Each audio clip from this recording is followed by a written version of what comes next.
দক্ষিণী সিনেমার জনপ্রিয় মুখ থালাপাতি বিজয়কে এতদিন দর্শক দেখেছেন পর্দায় অন্যায়ের বিরুদ্ধে লড়তে, মানুষের পাশে দাঁড়াতে।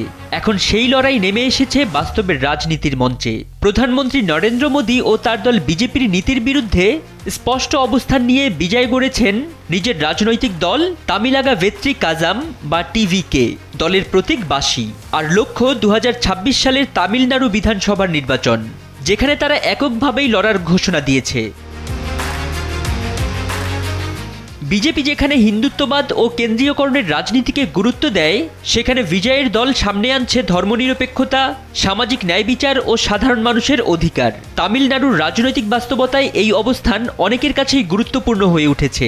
বিশেষ করে তরুণ প্রজন্ম ও তার বিশাল ভক্তশ্রেণীর সমর্থন টিভিকে দ্রুত আলোচনায় নিয়ে এসেছে। তবে পথটা সহজ নয়। রাজনীতিতে নতুন দল গড়া মানেই সাংগঠনিক চ্যালেঞ্জ, চাপ আর কূটকৌশলের মুখোমুখি হওয়া।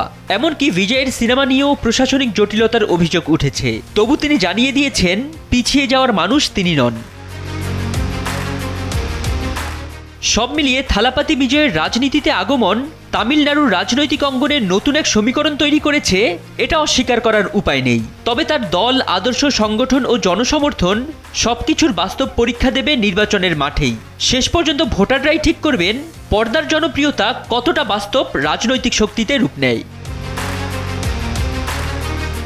ফরিদ উদ্দিন মোহাম্মদ, সময়ের আলো।